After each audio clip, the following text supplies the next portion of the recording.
Ziua bună și bine ați venit pe canalul Genucu prin lume. Astăzi mergem să găsim un market aici în Manchester și după care vă iau în Gay Village să vă arăt zona aia și după aia o să mergem și în Chinatown să vă arăt și Chinatown. Stați cu mine, băgați un subscribe dacă n-ați băgat până acum și ne vedem acolo. Salutare, dragii mei, și am ajuns aici la o paradă. Stați să vă arăt. Ceva cu scoțian. Paradă scoțiană, cred că e despre biserică, după cum văd. Uitați să vă urmare încolo. E destul de lungă și în partea aia altă. Traficul e oprit. Aici în centru, nu știu exact ce fel de paradă e, ce fel de marș, să zic.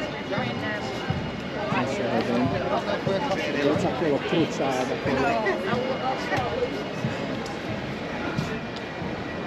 Ceva religios.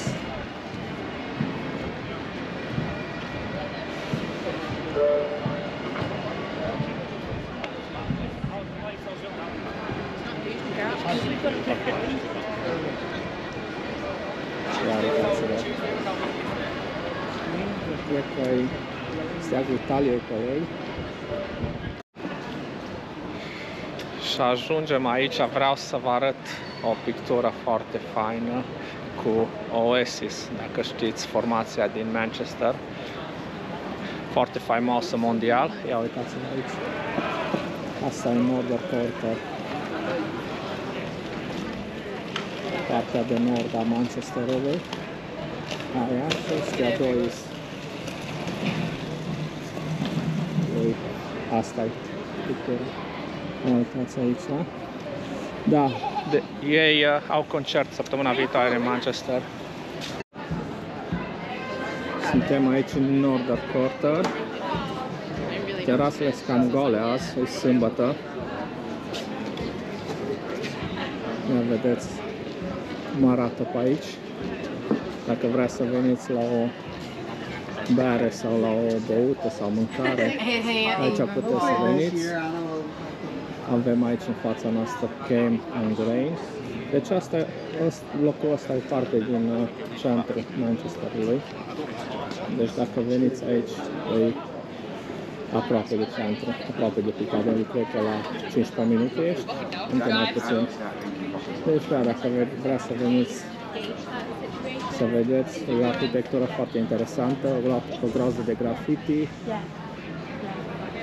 Aici în față avem și un karaoke bar, dacă sunteți talentați în ale cântatului. Deci puteți să vedeți cum arată, se vede pe un pic, nu știu dacă sau e corect cuvântul. Deci asta e Northern Quarter-ul. Deci avem aici Millstone, ăsta e locul cu karaoke. Dacă vreți să veniți la un karaoke, avem aici un domn cu trabucu. Și da, vedeți o groază de graffiti aici. Dacă veniți în Manchester, vă recomand să veniți aici. Sunt o groază de baruri, o groază de restaurante, aveți unde să mâncați.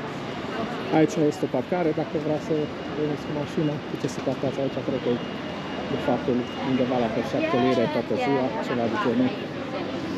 Aici un tapas bar și noi tot mergem în căutarea marketului. Ia uite strada asta, ce frumoasă. Suntem tot în Northern Quarter, în altă zonă unde e plin de terase vara. Deci aici, uitați, avem pe stânga, dacă vrea să vă opriți să băgați un Aperol Spritz sau o bere. Aperol Spritz. Da. Nu vă recomand foarte mult pentru că băuturile de aici nu sunt foarte bune. Dar o bere puteți băga, berea e ok. Dar cocktailuri nu vă recomand. Și aici, după cum vedem, ar fi trebuit să fie terase, dar nu sunt. Ceva se întâmplă. Și ajungem aici la market. Market. Da, ia uitați, la market. Ia, asta e intrarea. Minimă. Hai să vedem cum arată un market. Aici n-am mai fost niciodată. Păi iau pe aici. Vă arăt. Nu știu ce e aici. Aici cred că e înghețată sau hot dogs. Ia uitați-vă. Înghețată. Terasele. Pline. Hai să mergem pe aici. Să vă arăt.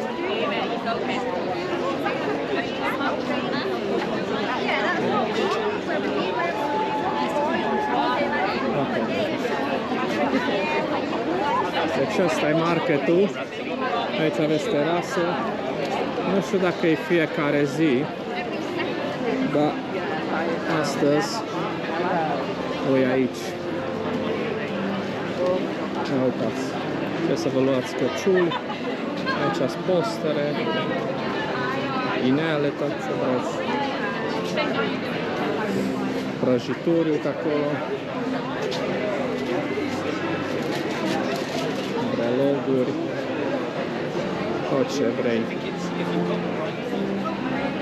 Spuneți-mi ce părere aveți.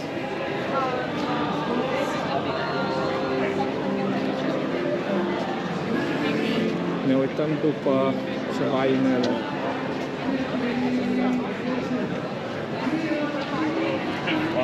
I know. I'm gonna laugh while I do, otherwise I'm just gonna cry. Like, yeah. And I was like, oh, that'll do it.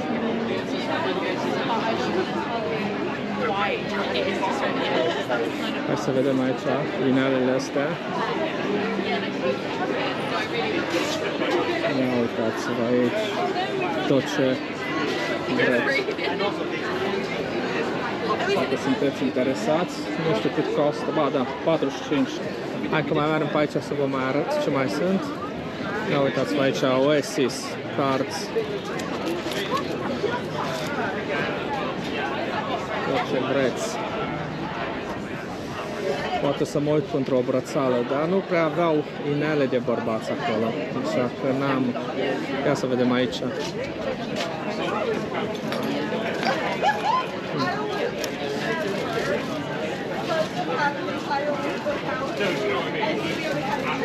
Hai că mă întorc mai încolo, să văd ce mai găsesc. Ia uitați-vă. Foarte interesant marketul ăsta. Nu e foarte mare.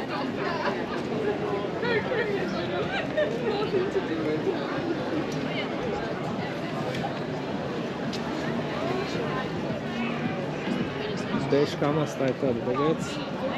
Bun, hai că mai mergem în altă parte și vă mai arăt ce mai găsim pe Manchester. Și de acolo, dacă vreți mâncare, cam aceleași chestii peste tot de vândut. Bun, mergem mai departe și vă mai arăt. Ia uitați, băieți, dragii mei, ne-am luat brățările astea, ce ziceți? Vă plac? O cerut 20 de lire, l-am negociat la 17. Nu știu ce, dar asta ok. Bun, cam asta a fost pe aici prin market. Mergem acum, mergem să vă arăt Gay Village-ul. Să vedeți cum arată, că niciodată n-am filmat acolo de când am canalul. Și vreau să vă arăt astăzi, că e duminică, vibe frumos, un pic vântuț, dar e ok. Bun, hai că mergem și ne vedem acolo. Bun, și ajungem aici la Village, la Gay Village. Hai să vă arăt cum arată. Trecem strada, deci de aici începe și mergem straight, mergem tot în față. Ia vedeți, aici ai festivalul lor la începutul lui august, dacă nu mă înșel. Deci asta e, ia vedeți, groază de baruri. Aici noaptea e plin. Nu numai ei, și alții. Și care nu-s gay vin aici. Că, no, e frumos. Sunt cluburi și petrecerea ține toată noaptea. Acum e cam gol. Nu știu de ce, că e soare afară. Uitați-vă, vedeți baruri, steagul lor. Dacă vreți să veniți să vizitați, puteți veni. Nu trebuie să vă fie rușine, că n-ai de ce, e doar o stradă. Yeah, it's very cool.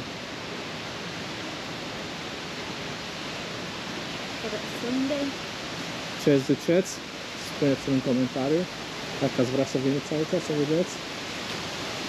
Vara e fain, că au terasele astea cu umbrelă și poți să stai, să te oprești, să bei o bere, să...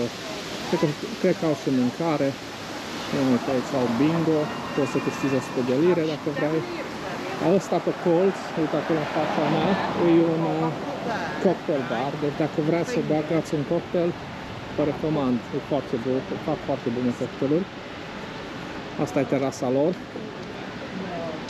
Deci aici în august totul e închis pentru că e parada lor, e festival.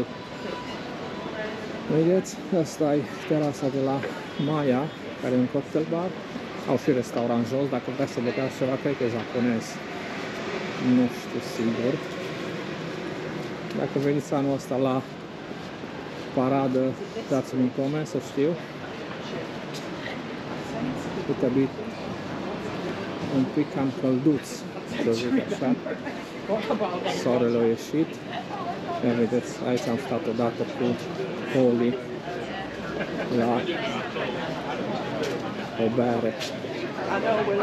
Nu spuneți-mi ce credeți. E frumos să te plimbi aici, dacă nu-i vibe-ul tău, nu trebuie să te oprești să stai, să bei. N-are nimeni treabă cu tine, nu-i așa ca dacă te gândești, o să se iei de mine sau o să se dai la mine. Nu-i genul ăla. Foarte relaxant. Lumea n-are treabă cu tine. Aici aveți un kebab dacă vreți să băgați. Că vi foame tare, băgați un kebab de aici. Pe colț, am băgat, e bun. E destul de bun. Nu-i favoritul meu, dar e bun. Și aici cum mergem jos, mai multe baruri. Vedeți steagurile lor, se pregătesc încet pentru paradă. Ce cred că e club, asta cu live music. Da, deci seara aici e plin. Că lumea după ce merge în cluburi, vine aici, că aici se închide târziu, pe la vreo 4-5 dimineața. Și nu. E ca și o cultură pe aici. Uite aici în fața mea clădirea aia albă. E hotel. New Union. E hotel, dacă vrea să stați aici. Mă gândesc că cu parada o să fie foarte scump să stai aici. Da, au o terasă mică. Hai să vă arăt cum arată de unde vii. Deci asta. Bun, și aici după Corst ajungem în Chinatown. Ia uitați, vedeți porta, uite acolo în față. Frumos aici. O groază de dacă vă place mâncarea asiatică. Ia vedeți aici. Mâncare vietnameză, uite acolo. Și aici pe partea dreaptă, cum merem, e Happy Season. Ăsta e foarte aglomerat. Hai să vă arăt aici mâncarea, meniu. Uitați, ăsta Happy Season, vedeți? Hai să vă arăt.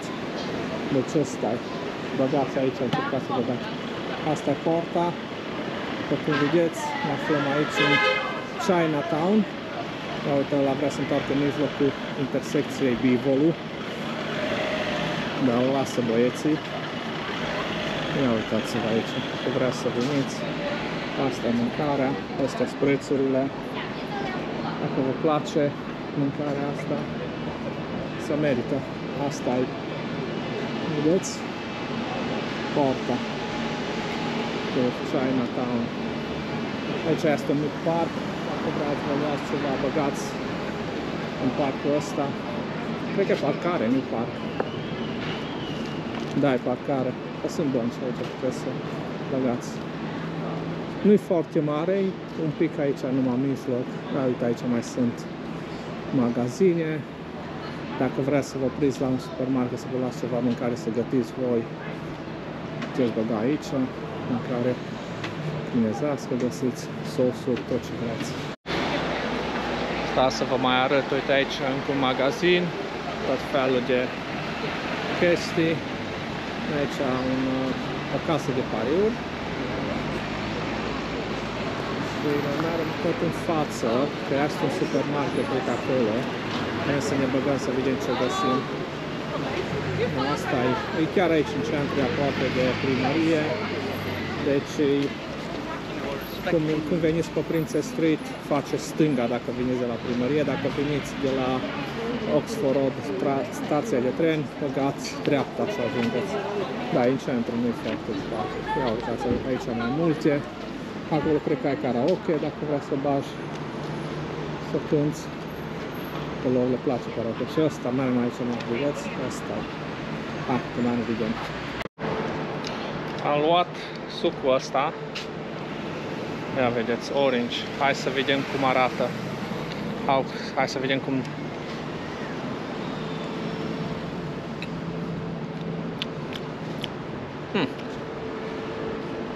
Suc de portocale normal. Numai nu-i fizzy. E numai ca și cum ar fi apă plată cu sirop de portocale. No, e bun. Doamna de acolo mi-a zis că e din China, 100%. Deci, vedem. Bă, e bun. E bun. Dacă nu vă place fizzy drink-uri, ăsta e bun.